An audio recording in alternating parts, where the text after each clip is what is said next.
Hi, my name is Ahmed.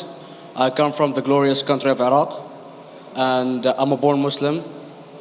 My problem is that I practiced Islam when I was. Brother, first we request questions from the non-Muslims. Once all the questions from non-Muslims are over, inshallah, we'll give you a chance. Yeah, but I'm telling you my problem only. But you said you're Ahmed and you're a born Muslim. I am born Muslim. But now are you a Muslim or not? I'm agnostic. Oh, so now you have left the religion of Islam. Yeah, I'm confused. Okay, fine. If you have left the religion of Islam, you can ask the question, brother. Okay. So my question is, how come I don't have the faith that you and the other Muslims have and some of my friends, even though I practiced Islam a lot and I even did Umrah, but I still do most of the sins that are forbidden in Islam, and I sometimes am lazy to do the prayer and the other subjects we have to do in Islam.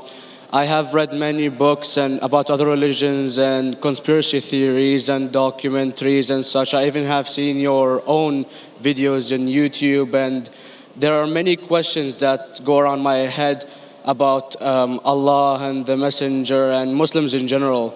And basically the most important question is, you said in one of your debates or questions that Allah is the creator and He's uncreated. But I have realized, how can the uncreated exist? And if He exists, how can we notice Him? How can we see Him or hear Him or feel Him or know of His existence if He's uncreated in our own dimension or so? That's one of the questions. Brother Ahmed said that he is a born Muslim. He comes from Iraq. He read the Quran, he read the books, but he commits many sins. He believes maybe sometimes he's agnostic and he's lazy for praying. Brother, before I answer your main question, if you do sins and if you're lazy for praying, that does not make you a non-Muslim. As long as you believe that praying is fard, sometimes you miss, it's a sin. It's a major sin that you sometimes don't pray, but that doesn't make you a non-Muslim. If you say praying is not required, then you're doing kufr. But if sometimes you do sin, sometimes minor sin, sometimes major sin, it is haram, it's forbidden, but that does not throw you outside the fold of Islam. There are sometimes waswasa of the shaitan asking you, you're a Muslim, but this is wrong in Islam, this is wrong. And it does deviate the person's mind. At that time, maybe your iman may be low. But these things should not make you consider that you're non-Muslim. Regarding a question that I mentioned in my speech, and you're right, that Almighty God is the creator, but He Himself is uncreated. You ask the question, how can the uncreated, how can we see the uncreated? And how it's possible. Allah subhanahu wa ta'ala is Khaliq, is the creator. And by definition, He's uncreated.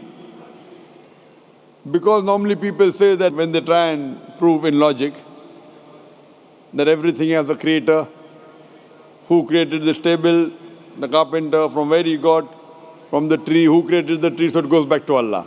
So when many of the people try to convince an atheist, they try and say that everything has a creator, and then they get trapped when the atheist asks him who created Allah. So if you hear my tapes, I never go that way. I ask the atheist that how did you come to know about the universe? How did you come to know about the functioning of the stars, of the sun? And he says, and goes back, that the creator. So it's the vice versa. So if you know how to deal with logic, you don't trip over this problem with the atheist trap, the Muslims or the believers, by saying who created Allah. By definition, Allah is uncreated.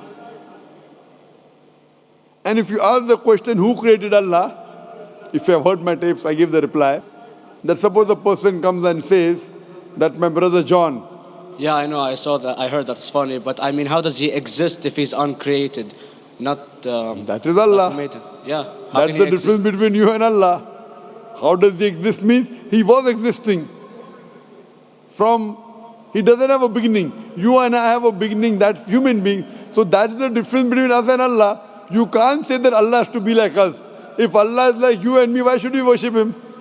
I see, but have you heard of the phenomenon, the Big Brother? used by various orders and political agendas to control the people and such by implementing it into multiple gods. And then later on, it became a monotheistic religions all over the world to make it easier for Big the Brother, people to. sorry, I've never heard of the religion Big Brother. It's not a religion. It's like a theory, an idea, basically. For What does it example, say? yes. What does this idea say? What does it say? Is that when you have a big brother, it's easier for you to live life. When you have someone watching you the whole time, understanding you the whole time, protecting you the whole time, being with you the whole time, and you can talk to him, although he never talks to you back, maybe in your dreams, due to your mind and such, it's easier for you to live. While a human who does not have a big brother and is not easily controlled into doing so and is having complete freedom is a danger for the major ruling powers and such. So what does this say? I don't understand. Big Brother may be the Big Brother may not be the. So what does it have to do with Islam and God? What does it have to do? Because basically Allah is watching you the whole time. So you want to knows. say that Allah is like a big brother? Indeed, you use him for your protection so you won't be scared. You know what I mean? See, this is the hypothesis. Hypothesis. If you have heard, how do I convince an atheist? If you have heard my answer, that you said that you're agnostic, you're atheist. Yeah. So first thing I do to an atheist is I congratulate him. What? I congratulate him. Have you heard my answer of atheist? Yeah, you congratulate them and stuff. But I haven't seen your debates with the atheist. I just saw your answers on some questions. Fine, so you haven't seen the answer of atheist. No, but I've seen your debate with David William Campbell. And that William Campbell is not an atheist. Yeah, yeah. Now when an atheist tells me he does not believe in God like your theory of Big Brother, Yeah. and if you believe in that theory, I will ask you, first thing I do to the atheist, I congratulate him. You know why? Yeah, because they think and they don't follow what their parent does and such stuff like that. No. I congratulate him because he is not doing blind belief. The other people are doing blind belief. He is a Christian because father is a Christian. He is a Hindu because father is a Hindu. Most of the Muslims are Muslim because father is a Muslim. He is thinking. He says there is no God. He has said the first part of the Islamic Shahada, La ilaha. The reason I congratulate him is because he has said the first part of the Islamic Shahada, Islamic Creed, La ilaha. The only thing I have to do is illallah, which I shall do inshallah. So if you have heard my answer, an atheist becomes an atheist because he believes in science, he believes in logic. Or I ask him that if an equipment is bought in front of him, which no one in the world has ever seen, and if the question is asked that who will be the first person who will be able to tell you the mechanism of this new equipment, what is the answer? Of course, he's going to tell you the producer or the maker of this equipment. Creator, producer, maker.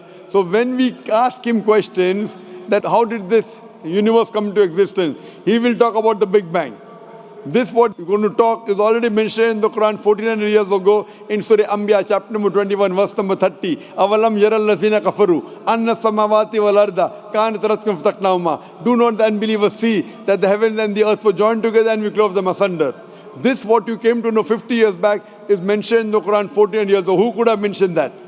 Well, in various civilizations in like 2000 or 5000 BC before Islam came or Christianity itself, there was various civilizations that are good in astronomy and they know more about our solar system than we do now, sadly. Brother, your knowledge of science is little, not in-depth. I do agree. There are certain things which were known as hypotheses. For example,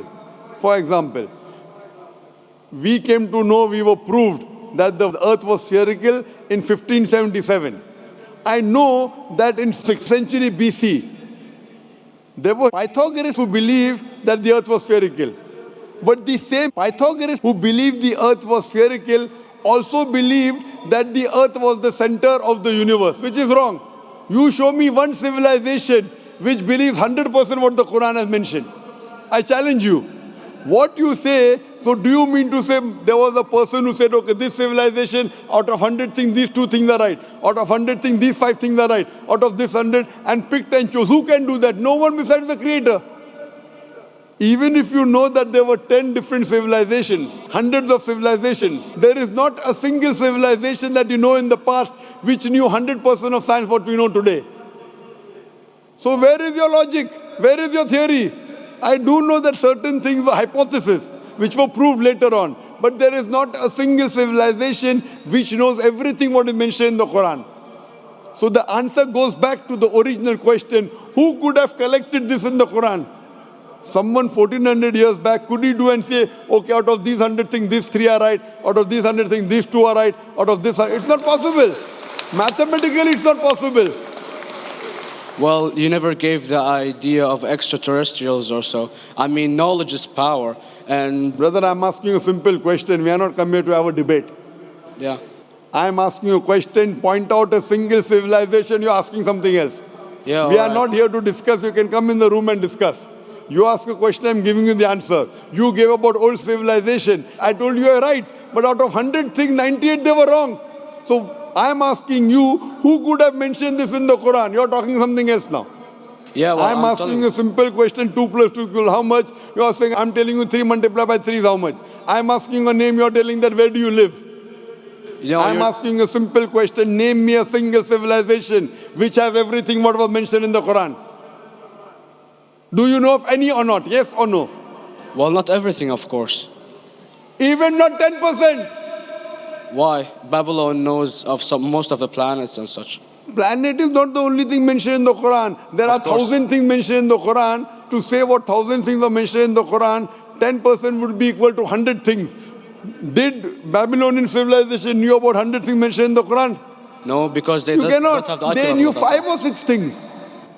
In percentage wise, very small. So, of course. Who can be the author of the Quran besides the creator to know what is right, what is wrong? Today science has established the hypothesis mentioned by Babylonian so many centuries back is today proven. So these were hypotheses in the past, which out of them many have been rejected, some have been accepted. So to collect all which is 100% correct has to be from the creator and no one else. Hope that answers the question. Yeah.